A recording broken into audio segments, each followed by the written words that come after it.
नमस्कार दोस्तों, एक बार फिर से स्वागत है आपका हमारे यूट्यूब चैनल के 70वें बीपीएससी सेगमेंट में। दोस्तों, इससे पहले हमने बात करी थी कि बीपीएससी का इस बार का कट ऑफ क्या होने जा रहा है और किन लोगों को बीपीएससी के मेंस की तैयारी कर देनी चाहिए शुरू। इस बार मैं आपके लिए एक छोटा सा विश्लेषण लेकर के आया हूँ कि जो हमारा न्यू पैटर्न है, इस न्यू पैटर्न के हिसाब से हमें किस तरीके से तैयारी करनी होगी अपने आने वाले 70th बीपीएससी के लिए। हमारे पास बहुत अच्छा खासा समय है। अगर हम मिनिमम 6 से 7 महीने का भी अगर समय मान करके चलते हैं 70th बीपीएससी के लिए, तब भी हमारे पास काफ़ी समय है जिसमें कि हम एक साथ प्रीलिम्स और मेंस दोनों की ही तैयारी कर सकते हैं। ये दोनों की तैयारी, इंटीग्रेटेड तैयारी कैसे करनी है वो मैं आने वाले सेगमेंट में आपको बताऊंगा। लेकिन आज के वीडियो में मैं मेनली इस चीज़ पे फोकस कर रहा हूँ कि जो 70th बीपीएससी है उसमें क्वेश्चंस कहाँ से होंगे। ये जानना ज़रूरी है कि आपको क्या पढ़ना है अब, क्योंकि जो पैटर्न चेंज हुआ है, ऐसा लोगों को लग रहा है कि जो नंबर ऑफ़ क्वेश्चंस का जो पैटर्न था कि जितने क्वेश्चंस हिस्ट्री से आते थे, जितने पॉलिटी से आते थे, जितने इकोनॉमिक्स से आते थे, वो आज भी 69th बीपीएससी में भी वैसा ही रहा है, बल्कि ऐसा नहीं है। मैं आपको बताने वाला हूं कि इस बार कैसे क्वेश्चंस पूछे गए हैं, और अगर आप बहुत ही क्लोजली ऑब्जर्व करें तो आपको देखने को मिलेगा कि history and art and culture से अप्रॉक्सीमेटली 35 क्वेश्चंस पूछे गए हैं। अगर हम हिस्ट्री की बात करें तो हिस्ट्री में सबसे ज़्यादा वेटेज था वो था मॉडर्न हिस्ट्री का, और मॉडर्न हिस्ट्री में भी जो बिहार से रिलेटेड जो हिस्ट्री है उसका थोड़ा सा ज़्यादा इंपॉर्टेंस था। उसके बाद मेडाइवल और एंशिएंट से भी क्वेश्चन था। जैसे आप देख सकते हैं कि मेडाइवल हिस्ट्री से बाबर से रिलेटेड 2 क्वेश्चन पूछे गए थे, प्लस गुप्ता पीरियड के आसपास से भी कुछ क्वेश्चंस पूछे गए थे। तो medieval history, ancient history, modern history और आर्ट एंड कल्चर, ये 4 जो आपके टॉपिक हैं जिसमें आप बिहार के हिस्ट्री को भी इंक्लूड कर लेंगे तो वहाँ से आपको 35 क्वेश्चंस देखने को मिलेंगे। दोस्तों, आने वाले समय में जो एग्जामिनेशंस आपके होने वाले हैं उसमें ये 35 क्वेश्चंस बहुत ही ज़्यादा इंपॉर्टेंट होंगे, क्योंकि ये जो 35 क्वेश्चंस हैं वो आपके सीधा 1 लाइनर क्वेश्चंस देखने को मिलते हैं। बहुत कम ही क्वेश्चंस ऐसे होता है, 35 में से लगभग 30 ऐसे क्वेश्चंस आपको मिलेंगे जो कि 1 लाइनर है। 5 ही क्वेश्चन ऐसे आपको देखने को मिलेंगे, 5 से 6 क्वेश्चंस जो कि आपको स्टेटमेंट वाइज है और जहाँ पे आप थोड़ा सा फंस सकते हैं, या फिर अगर आप थोड़ा सा चालाकी से अगर क्वेश्चन को पढ़े तो उसको भी आप कर लेंगे। तो यहाँ से आप श्योर शॉट 35 क्वेश्चंस निकाल सकते हैं। जो अगला सेगमेंट है वो है साइंस एंड टेक्नोलॉजी। मैंने यहाँ पे ब्रैकेट में लिखा है करंट अफेयर्स। ऐसा इसलिए लिखा है क्योंकि ऐसा इस बार मैंने जब पेपर को काफ़ी क्लोजली ऑब्जर्व किया तो मैंने ये पाया कि साइंस एंड टेक्नोलॉजी से तो क्वेश्चन है ही, लेकिन उसमें भी जो करंट इवेंट्स में जो चल रहा है उससे क्वेश्चंस ज़्यादा पूछे गए हैं। जैसे कि चैट जीपीटी। अब ये चैट जीपीटी काफ़ी ज़्यादा चल रहा है, ये साइंस एंड टेक से रिलेटेड भी है, और जीपीटी जो है वो करंट अफेयर में भी आजकल चल रहा है। चैट जीपीटी को लेकर के हम अक्सर बात करते रहते हैं। तो यहाँ से क्वेश्चन पूछा, प्लस 5G नेटवर्किंग से रिलेटेड एक क्वेश्चन पूछा था।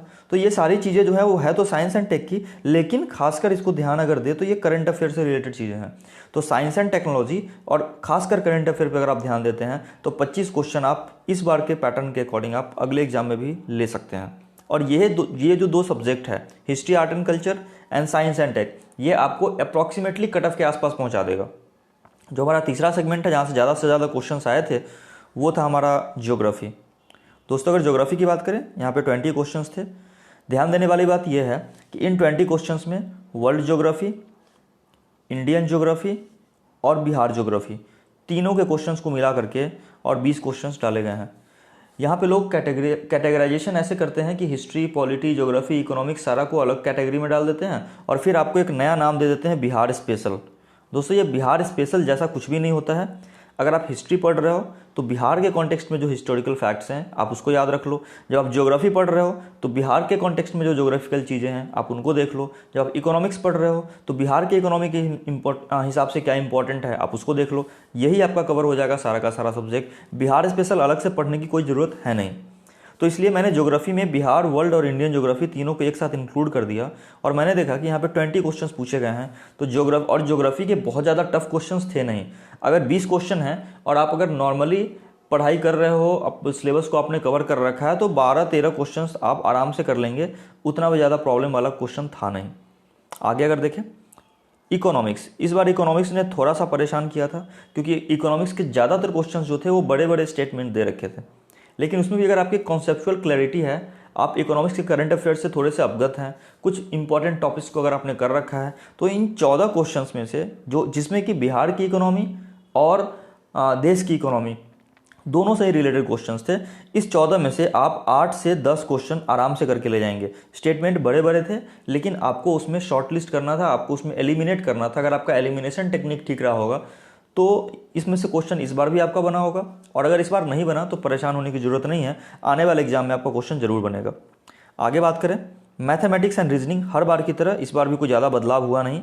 मैथमेटिक्स और रीजनिंग से 10 ही क्वेश्चन पूछे गए हैं। क्वेश्चन का जो लेवल था वो 6 क्वेश्चन ऐसे थे जो आप आसानी से करके ले जाते, और 3 से 4 क्वेश्चन ऐसे थे जिसमें आपको थोड़ा सा सोचना पड़ा था। जैसे एक नंबर सीरीज का क्वेश्चन था, या फिर और भी 1-2 क्वेश्चन थे, तो उनमें आपको थोड़ा सा सोचना पड़ा था, बट मैथ्स उतना भी टफ नहीं था।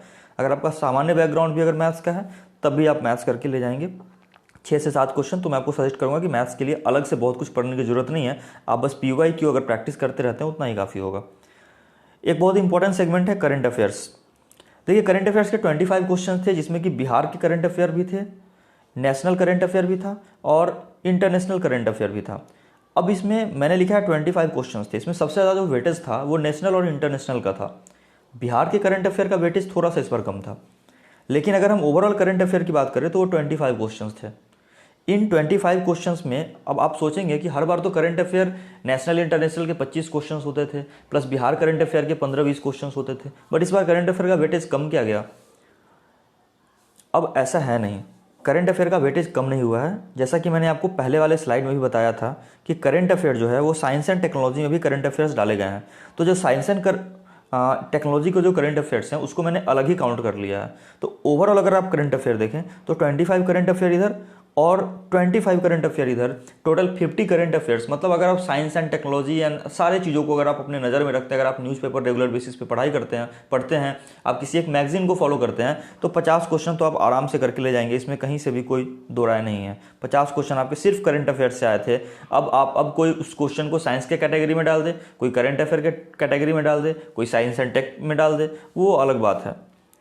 नेक्स्ट अगर बात करें तो मिसलेनियस 10 क्वेश्चंस थे, जिसको आप या तो ज्योग्राफी के सेक्शन में डाल सकते हैं, नहीं तो आप उसको चाहे तो करंट अफेयर में डाल सकते हैं, या फिर कुछ क्वेश्चन को आप ज्योग्राफी में डाल सकते हैं, या फिर उसको आप इकोनॉमिक्स में डाल सकते हैं। किसी को इकोनॉमिक्स में डाल सकते हैं तो आप उसी करंट अफेयर को जो है वो हिस्ट्री के अंदर भी डाल सकते हैं। तो ऐसे करंट अफेयर, ऐसे कुछ क्वेश्चंस तो ऐसे थे जो कि मिसलेनियस था, आपको किसी भी सेक्शन में आप उसको डाल सकते हैं।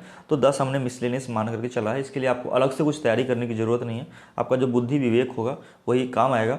और वैसे भी 10 क्वेश्चन वैसे होते हैं जिनको कि छोड़ना ही पड़ता है एग्जाम में।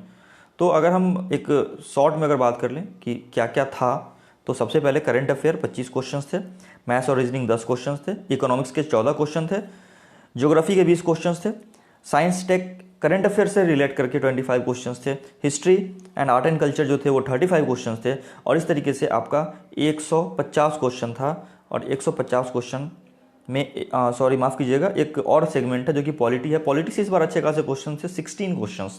कुछ क्वेश्चन वैसे थे अराउंड, अगर मान के चले हम तो 10 क्वेश्चन वैसे थे जिसको आप आसानी से कर सकते थे। 5 से 6 क्वेश्चन ऐसे थे जिसमें आप थोड़ा सा आपको सोचना पड़ रहा था, या फिर आप थोड़े से कंफ्यूज हो सकते थे। जैसे कि जुडिशरी से क्वेश्चन था, एक ट्राइबल कम्युनिटी की, ट्राइब्स किसको हम कह सकते हैं, ऐसा एक क्वेश्चन था। तो इन सारे क्वेश्चंस में थोड़ा सा सोचना था और थोड़ा सा आप फंस सकते थे। इन क्वेश्चंस को अगर आप छोड़ भी देते तब भी आपका नुकसान नहीं होता। लेकिन इस बार अगर आपको पता चल गया कि कैसे क्वेश्चंस आते हैं तो उसको पढ़ना है, उसको छोड़ना बिल्कुल भी नहीं है। तो इस तरीके से हमने देखा कि कितने सारे क्वेश्चंस बहुत ऐसे स्तर के थे जिसको कि आराम से किया जा सकता है। मुझे उम्मीद है कि जब आप 17th BPSC की तैयारी करेंगे तो आप इन्हीं सारे टॉपिक्स को कवर करने के ऊपर ज़्यादा पहले फोकस करेंगे। इसके बाद जो आपको समय बचता है उसमें आप और जो सिलेबस का पार्ट है उसको भी आप कवर करेंगे, क्योंकि ऐसा कुछ फिक्स नहीं है कि इस बार अगर यहाँ से क्वेश्चन आया है तो अगली बार भी यहीं से क्वेश्चन आएगा। लेकिन प्रोबेबिलिटी ऐसी है कि 80% जो टॉपिक है वो आपके यही होंगे। 80% जो मोमेंटम है एग्ज़ाम का वो इसी तरीके से जाने वाला है आने वाले एग्ज़ाम में। तो आगे मेरी क्या सलाह होगी तैयारी को लेकर के, ये मैं आपको समय समय पे बताता रहूँगा 17th BPSC के लिए। लेकिन फिलहाल जो है सो मैं आपको सजेस्ट करूँगा कि चूँकि 35 क्वेश्चंस आते हैं history and art and culture के अंदर, तो मैं आपको सजेस्ट करूँगा कि आप पहले हिस्ट्री से स्टार्ट कर सकते हैं अभी अपनी तैयारी, और उसमें आप सबसे पहले मॉडर्न हिस्ट्री को ख़त्म कर लें, क्योंकि मैक्सिमम क्वेश्चंस यहीं से आते हैं। तो पहले आप मॉडर्न हिस्ट्री को लेकर के चल सकते हैं, उसके बाद आप एंशियंट हिस्ट्री, फिर मेडाइवल हिस्ट्री, और इसी के साथ साथ आप इन सारे रीजन के आर्ट एंड कल्चर को भी साथ में लेकर के पैरेलल ही चल सकते हैं। जैसे कि आपका मॉडर्न हिस्ट्री खत्म हो गया, अब 4-5 दिनों का आप समय दीजिए और मॉडर्न हिस्ट्री से रिलेटेड जो भी आर्ट एंड कल्चर से रिलेटेड चीज़ें हैं आप उनको देख लीजिए। एंशियंट हिस्ट्री पे आप आएँ, एंशियंट हिस्ट्री जब आपने पढ़ लिया, अब एंशियंट में साथ साथ ये भी देखिए कि कल्चर का डेवलपमेंट कैसे कैसे हुआ, आर्ट का डेवलपमेंट कैसे कैसे हुआ, और उसको आप कवर करते जाइए। वैसे ही मेडाइवल के टाइम में क्या क्या डेवलपमेंट्स हुए आर्ट एंड कल्चर में, आप उनको भी देखते जाइए। कुछ इंपॉर्टेंट फैक्ट्स जहाँ से हमेशा क्वेश्चंस आते हैं आप उनके नोट्स बनाते चले जाइए, और इस तरीके से आप 1 से 1.5 महीने का समय लीजिए पहले हिस्ट्री कंप्लीट करने में। आप मान के चलिए कि अभी जो अक्टूबर का जो समय बचा है उसमें और पूरे के पूरे नवंबर में आपको हिस्ट्री और आर्ट एंड कल्चर को ख़त्म कर लेना है, एक बार नोट्स बना करके रेडी कर लेना है। आगे क्या करना है मैं आपको बताऊँगा आगे आने वाले सेगमेंट में। तब तक के लिए बहुत बहुत धन्यवाद।